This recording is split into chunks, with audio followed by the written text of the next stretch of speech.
Assalamu alaikum dear students, Yusuf Raza is here. I'm going to discuss chapter number 20 that is the chromosome and DNA और हमारा जो topic of discussion है that is DNA as a hereditary material. पीछे इसके series video lecture के अंदर मैंने discuss किया था कि किस तरह से डीएनए एक हेरिडिटी मटेरियल है। हमने उसके अंदर मुख्तलिफ साइंटिस्ट जो मुख्तलिफ बायोलॉजिस्ट लाइक ग्रिफिथ था, माइक्रोबायोलॉजिस्ट, उसके एक्सपेरिमेंट को देखा था। इसी तरह कॉलिन मैकलेट के एक्सपेरिमेंट को जो है हमने वो ऑब्ज़र्व किया था कि किस तरह से उसने इस एक्सपेरिमेंट को परफॉर्म किया और उसने ये चीज़ कही कि डीएनए ही हेरिडिटी मटेरियल होता है। तो आज वाले वीडियो लेक्चर के अंदर हमने यही चीज़ जो है ये उसी के साथ ही बेसिकली रिलेटेड एक एक्सपेरिमेंट है जो कि अल्फ्रेड हार्शी और मार्था चेज ने जो है इन्होंने परफॉर्म किया था इस एक्सपेरिमेंट को। अब इन्होंने इस एक्सपेरिमेंट को जब परफॉर्म किया तो इन्होंने इस चीज़ को प्रूव किया कि वाकई डीएनए जो है वो एक हेरिडिटी मटेरियल है। और इन्होंने ये एक्सपेरिमेंट जो था हमने ग्रिफिथ को देखा तो उन्होंने माइस के ऊपर इस एक्सपेरिमेंट को परफॉर्म किया था और बैक्टीरिया की मदद से परफॉर्म किया था। तो इन्होंने भी अपने एक्सपेरिमेंट को जब वो परफॉर्म किया और उसके लिए कुछ चंद चीज़ें जो थी स्पेसिफिक वो यूटिलाइज की। सबसे पहली चीज़ है इन्होंने इस्तेमाल किया बैक्टीरियोफेजिस को। सबसे पहली चीज़ जो है वो इनके पास है बैक्टीरियोफेजिस। ये बेसिकली बैक्टीरियोफेजिस क्या है ये आप फर्स्ट ईयर के अंदर इसके बारे में पढ़ चुके हैं। बैक्टीरियोफेजिस बेसिकली वायरसेस हैं और ऐसे वायरस है जो कि बैक्टीरिया के ऊपर अटैक करता है और बैक्टीरिया को जो है वो अपना जो जेनेटिक मटेरियल है वो बैक्टीरिया में इंसर्ट कर देता है, उसे किल कर देता है। बैक्टीरियोफेजिस ऐसे वायरसेस होते हैं। दूसरे नंबर पे इन्होंने जो है वो ई कोलाई बैक्टीरिया जो था उसे यूटिलाइज किया अपने इस एक्सपेरिमेंट के अंदर। और तीसरे नंबर पे इन्होंने जो था वो इस्तेमाल किया रेडियो एक्टिव आइसोटोप्स। ठीक है, आइसोटोप्स को जो है इन्होंने इस्तेमाल किया। रेडियो एक्टिव आइसोटोप्स बेसिकली ऐसे आइसोटोप्स होते हैं जो कि रेडिएशंस को इमिट्स करते हैं। मतलब कुछ ऐसे एलिमेंट्स हैं नेचर के अंदर जो एग्जिस्ट कर रहे हैं। नेचुरली 92 जो एलिमेंट्स मौजूद हैं उनमें से कुछ एलिमेंट्स ऐसे हैं जो कि रेडियो एक्टिव है। मींस के वो यूं कह लें कि रेडिएशंस इमिट करते हैं, एक लाइट्स इमिट कर रहे होते हैं। तो कुछ ऐसे रेडियो एक्टिव आइसोटोप्स जो थे वो इन्होंने लिए, बल्कि उनको बनाया गया रेडियो एक्टिव आइसोटोप्स को। नॉर्मली जो चीज़ें यहाँ पर यूटिलाइज हुई वो कौन कौन सी हैं, वो ये तीन चीज़ें। सबसे पहली चीज़ है कि बैक्टीरियोफेजिस को इस्तेमाल किया गया। दूसरे नंबर पर एसेरिया कोलाई बैक्टीरिया को इस्तेमाल किया गया और रेडियो एक्टिव आइसोटोप्स को इस्तेमाल किया गया। अब रेडियो एक्टिव आइसोटोप्स जो है वो कौन कौन से इस्तेमाल किए गए? इन्होंने दो तरह के रेडियो एक्टिव आइसोटोप्स जो है वो इस्तेमाल किए। एक इन्होंने सल्फर को इस्तेमाल किया और दूसरा इन्होंने फास्फोरस को इस्तेमाल किया। नॉर्मली ये रेडियो एक्टिव नहीं है। सल्फर का अगर हम नॉर्मली मैथ देखें तो वो 31 है, लेकिन इन्होंने P32 को जो है वो यूटिलाइज किया। मीन इसे फास्फोरस को 32 बनाया, रेडियो एक्टिव बनाया कि इसका जो एटॉमिक मास था वो 32 हो गया। इसी तरह से जो S है ये नॉर्मल है, ये रेडियो एक्टिव नहीं होता, लेकिन इन्होंने इसे जो है वो कन्वर्ट किया कि इसमें S35 में जो है कन्वर्ट किया। अब नॉर्मली यही सल्फर जो है वो बिहेव कर रहा है as a radio active element, radio active isotope. अच्छा, इन चीज़ों को यूज़ क्यों कर रहे थे? इसकी वजह क्या थी कि ये इन चीज़ों को क्यों यूज़ कर रहे हैं? ये कार्बन भी यूज़ कर सकते थे या हाइड्रोजन भी यूज़ कर सकते थे, नाइट्रोजन भी यूज़ कर सकते थे। 92 एलिमेंट्स एग्जिस्ट करते हैं। Why they select these two one, the sulphur and the phosphorus? उसको सिलेक्ट करने की वजह क्या है? देखें, अगर हम फास्फोरस की बात करें ना तो फास्फोरस पाया जाता है डीएनए में। ठीक है, ये डीएनए के अंदर बेसिकली मौजूद होता है। और हम एक्सपेरिमेंट भी यही चेक करना चाह रहे हैं कि डीएनए हेरिडिटी मटेरियल होता है या प्रोटीन हेरिडिटी मटेरियल होता है। और जो सल्फर है ये बेसिकली पाया जाता है किस चीज़ के अंदर? ये पाया जाता है प्रोटीन के अंदर। तो अब यही चीज़ चेक करने के लिए इन्होंने स्पेशली इन दो चीज़ों को यूटिलाइज किया। सल्फर S35 वाला और P फास्फोरस जो है वो 32 वाला जो है था एटॉमिक मास वाले को यूटिलाइज। अब इन्होंने क्या किया? फर्स्ट ऑफ ऑल इन्होंने इस तरह से किया कि अगर हम बात करें वायरस की, जो बैक्टीरियोफेज होते हैं, तो बैक्टीरियोफेज की कुछ इस तरह से शेप होती है। ठीक है, ये बैक्टीरियोफेज की कुछ इस तरह से शेप है। इस तरह से ये वायरस की शेप होती है। ये इसके साथ उसकी टेल, ये उस टेल के साथ उसके ये टेल फाइबर्स लगे हुए हैं। इस तरह का ये एक वायरस जो है वो हमें दिखाई देता है, इस तरह का एक वायरस। अब इस वायरस के पास मिडल में, दरमियान में जो है वो कौन मौजूद है पड़ी, इसके पास यहाँ पे इसका डीएनए है और ये वाली चीज इसका प्रोटीन कोट है पड़ा। ये प्रोटीन से मिलकर बना हुआ इनका क्या है बेसिकली कोट है पड़ा। और ये वाला मटेरियल जो है ये वायरस का डीएनए या उसका आरएनए जो है वो हो सकता है। ये डीएनए हो सकता है, ये उसका आरएनए हो सकता है। तो ये चीज ये यहाँ पे मौजूद है। अब इन्होंने इसे यूटिलाइज किया बैक्टीरिया। इन्होंने क्या किया, इन्होंने इस तरह से एक्सपेरिमेंट परफॉर्म किए। इन्होंने दो तरह के मीडियम बना लिए। एक मीडियम इनके पास ए था और एक मीडियम इनके पास क्या था, बी था। ठीक है, इन दोनों मीडियम के अंदर इनके पास यहाँ पर पड़े हुए हैं, ये फॉर एग्जांपल इनके पास बैक्टीरिया मौजूद है पड़ा। इस मीडियम में भी बैक्टीरिया पड़ा हुआ है और इस मीडियम में भी इनके पास कौन सी चीज पड़ी हुई है, ये बैक्टीरिया पड़ा हुआ है। इस तरह से ये बैक्टीरिया हो गया और ये भी इनके पास इस तरह से दो मीडियम्स के अंदर इनके पास बैक्टीरिया पड़ा।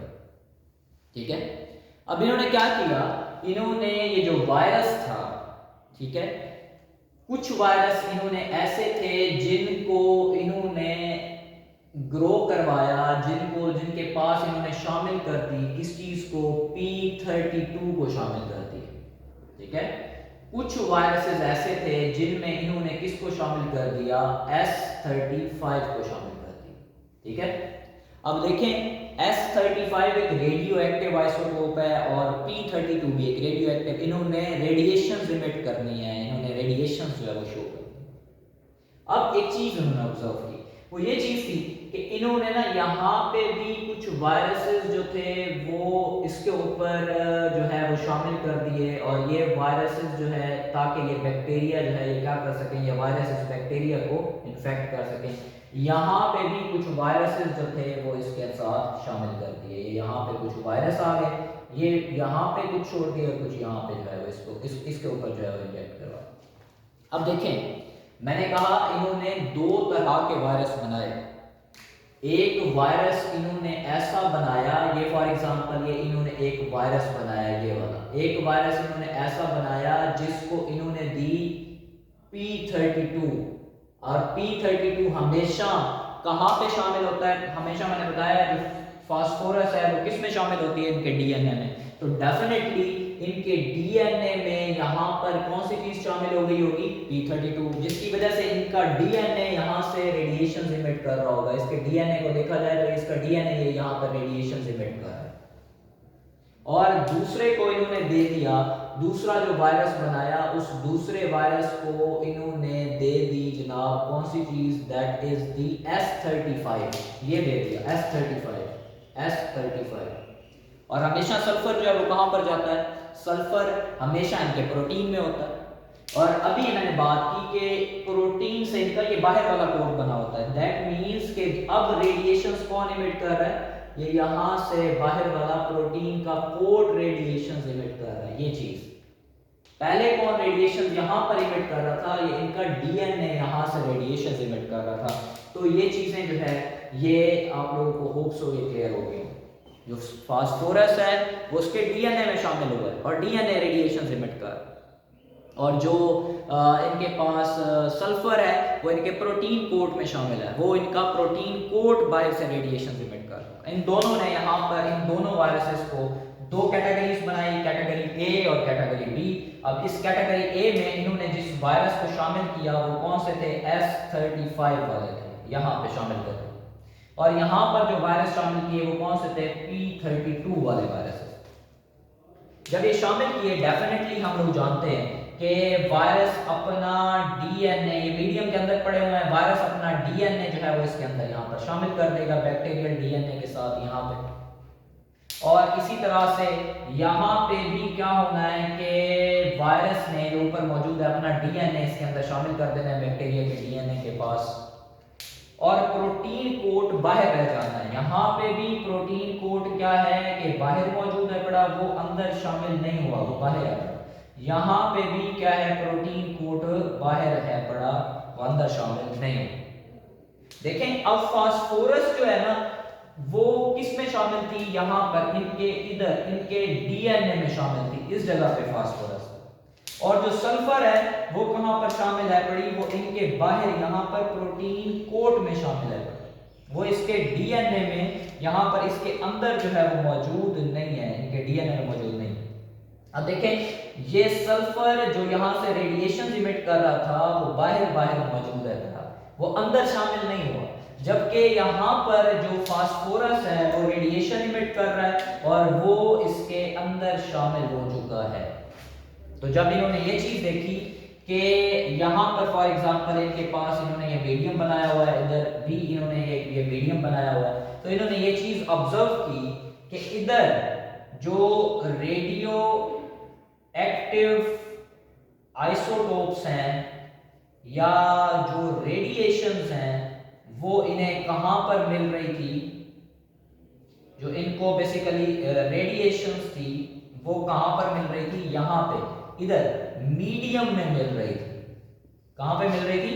ये मीडियम में मिल रही थी। उसकी वजह क्या है? क्योंकि ये वाली जगह तो बाहर, जब हम इन्होंने इसको एजुकेट किया ये वाली स्ट्रक्चर तो बाहर रह गए थे, ये प्रोटीन कोड तो अंदर शामिल ही नहीं होता। और सल्फर कहां पे लगी हुई है? प्रोटीन के कोड पे लगी हुई है, तो प्रोटीन कोड अंदर नहीं गया, जिसकी वजह से रेडिएशंस अंदर नहीं है, बाहर मीडियम में है। जो मीडियम है उसके अंदर मौजूद है बड़े रेडियो एक्टिव आइसोटोप्स। जबकि यहां पे देखा गया तो यहां पे जो ये मीडियम है ना, इस मीडियम के अंदर किसी किस्म का जो रेडिएशंस हैं वो मौजूद नहीं थी, बल्कि वो कहां पर थी? वो इधर अंदर मौजूद थी, इनसाइड मौजूद थी। किसके इनसाइड? बैक्टीरियल सेल के इनसाइड, बैक्टीरियल सेल के अंदर ये मौजूद थी, जबकि मीडियम में मौजूद नहीं थी। उसकी वजह क्या है? उसकी रीजन यही है कि जो यहाँ पर डीएनए था, जो यहाँ पर डीएनए था उसके अंदर बेसिकली क्या मौजूद था? फास्फोरस P32 जो कि रेडियो एक्टिव था, और डीएनए ही ट्रांसफर होकर इस सेल के अंदर, यहाँ से डीएनए ही ट्रांसफर होकर नीचे आया है। तो डेफिनेटली डीएनए ही क्या करता है, इस बात से क्लियर हो गया कि वो ट्रांसफर होकर आगे जाता है, ना कि प्रोटीन। देखें प्रोटीन तो बाहर रह गई है, जिसकी वजह से रेडिएशंस भी बाहर है, मीडियम के अंदर मौजूद है, रेडियो एक्टिव आइसोटोप्स भी बाहर है। जबकि यहाँ पर वो फास्फोरस कहाँ शामिल थी? डीएनए में शामिल थी। रेडिएशन हमें कहाँ मिल रही है? बैक्टीरिया के सेल के अंदर मिल रही है।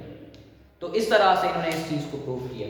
इसे मैं दोबारा से रिपीट करने लगा हूं। इन्होंने दो तरह के बैक्टीरिया बनाए, ए एंड बी कैटेगरी। जो ए कैटेगरी के बैक्टीरिया थे उनके पास सल्फर 35 था और वो उनके बाहर वाले इस प्रोटीन कोड पे था, इधर इसके अंदर था, इस वाले बाहर इस प्रोटीन कोड में था।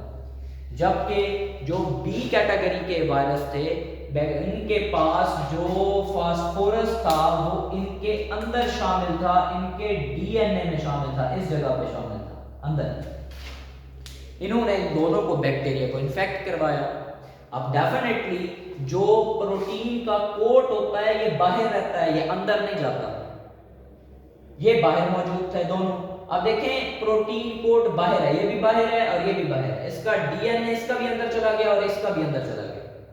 तो सल्फर यहां पर डीएनए में नहीं थी बल्कि किसमें थी? बाहर वाले फॉल में थी, तो वो तो बाहर रह गई, यहां पर मीडियम के अंदर पड़ी हुई है, बैक्टीरिया के जिस्म में नहीं। इससे क्लियर हुआ कि आगे कौन सी चीज जाती है? डीएनए जाता है, प्रोटीन आगे ट्रांसफर नहीं होती। इसी तरह से यहां पर फास्फोरस कहां पर था? डीएनए में था। और जो रेडियो एक्टिव आइसोटोप थे वो मीडियम में मौजूद नहीं है। क्यों? क्योंकि डीएनए तो यहां पर आ गया ट्रांसफर होकर बैक्टीरिया के सेल के अंदर। तो इस तरह से इन्होंने इस एक्सपेरिमेंट से प्रूव किया कि डीएनए ही क्या होता है? एक हेरिडिटी मटेरियल होता है। Hope so it will be helpful for you people. Thank you so much, stay connected, अल्लाह हाफिज़।